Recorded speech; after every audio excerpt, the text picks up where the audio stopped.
So I'm sitting down today with Doreen McCann, owner here at the Studio of the Dance Arts in Seneca Falls. Doreen, thanks a lot for taking the time to sit down with us. Nice to be with you.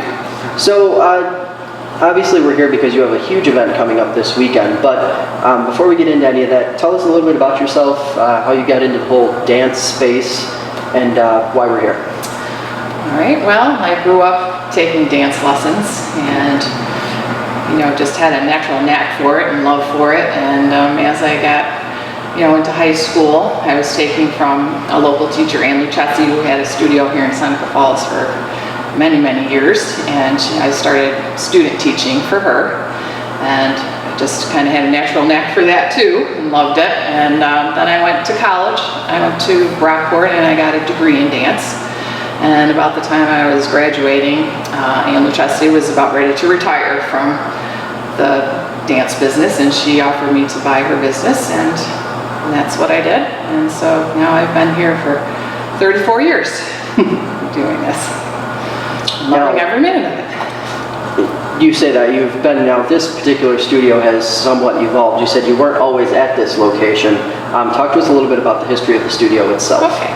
So we started out, we were at 100 Fall Street, upstairs over what used to be Creighton's drugstore. It's now the home goods store, furniture store. We were there for quite a lot of years, maybe 15 years or so. And Ann Lucchesi was there long before me. And as the building was getting a little older, we decided to move, and we went to Academy Square over the old high school or middle school.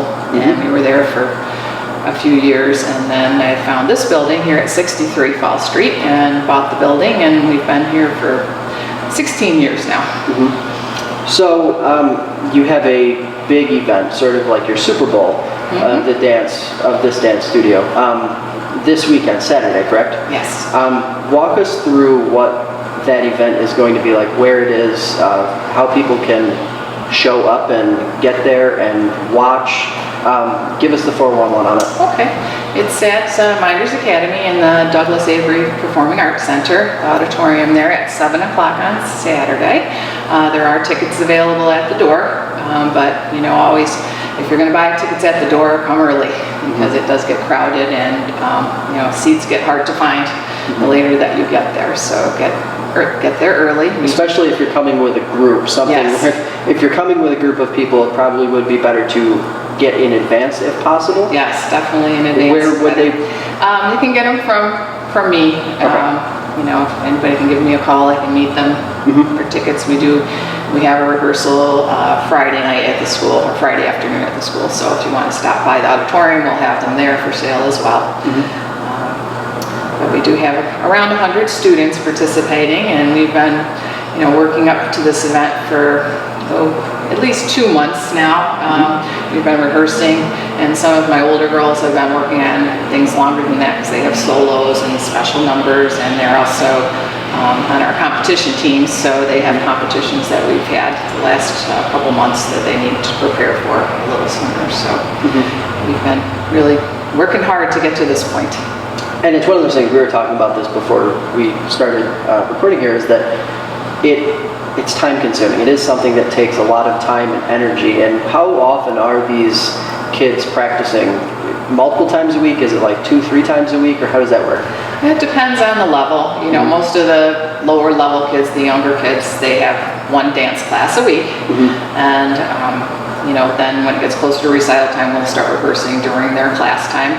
And then once they get a little older, they do have an extra rehearsal time added to that when we get close to recital. And then, of course, the older girls, many of them take multiple classes. Some of them are here every day for hours a day. And then they have hours of rehearsal depending on how many classes they're in, or if they're on competition team. Obviously, they have some extra rehearsals as well to prepare them for that. Now, one of the things that I found really interesting was the giant age range of students you have participating here. Talk to us a little bit about that age range and what it's like for you. You must see some of them at least start at a very young age and all the way through. You're basically guiding them into adulthood. Talk to us a little bit about that. Yep, we have classes starting at age 3 and all the way up through high school, and occasionally I do have adult classes if I have enough people interested.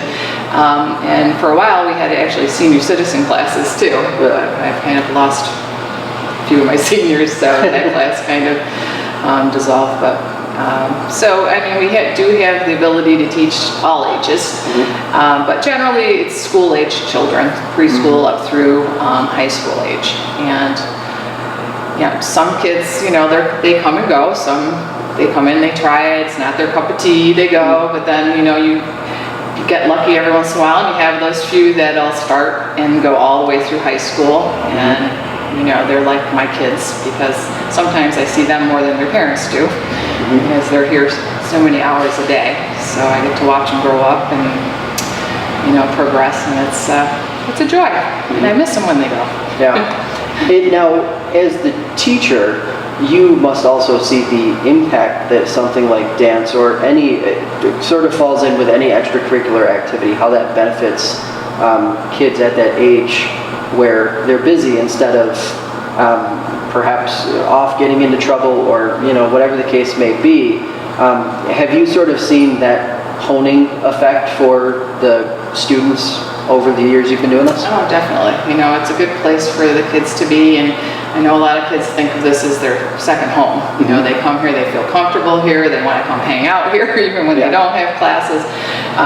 You know, and plus, I mean, just the benefits of dance itself, like, you know, the discipline and self-confidence that you gain from it, in addition to, you know, the technical dancing aspect of it. You know, it's very mental as well. You have to have a good memory. You know, there are studies showing that, you know, people that dance are better students and all kinds of, you know, extra benefits besides physical benefits. And like you did, that dance is something you can pursue in college and beyond. And I feel like that might be something that people don't always first think of.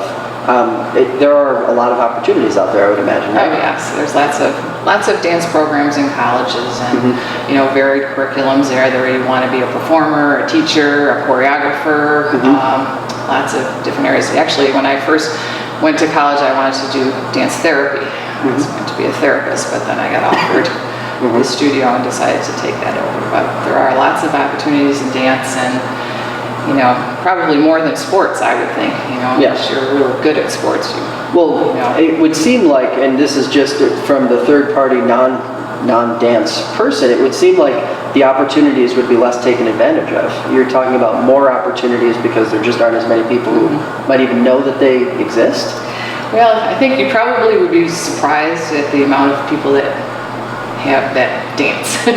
You know, if you go to the colleges, like Rockport where I went to, there was an audition process to get into the program. So, and a lot of the colleges do require that. So you have to have a certain, you know, proficiency to even get into the program, and it's very competitive. Of course, especially for females. I mean, there's a lot more female dancers than there are male dancers, unfortunately. But it is, you know, competitive as well. It's just like the, you know, professional dance field is very competitive as well. So before we get you out of here, give us one more time, give us the rundown on sort of when everyone should get tickets by, if they are coming with a group, what is coming up, and then maybe if there's anything coming up after that, or if you guys have a break, let's celebrate the break you have. Well, once again, the recitals this Saturday, June 4th at 7 p.m. If you're going to get tickets at the door and you have a large group, I would suggest getting there by 6 or as quickly after that as you can. The doors will be open at 6. We do have summer classes coming up. We'll have classes on Mondays and Tuesdays, and I do have a 6-week preschool program in the summer too. That's a good little introduction for parents wanting to give their kids a little sample of what dance would be like. And you can call the studio for information. And after that, our new season will start up in September, following the school year pretty much. So our main season will begin right after Labor Day. Right, awesome. Well, I want to thank you for the time.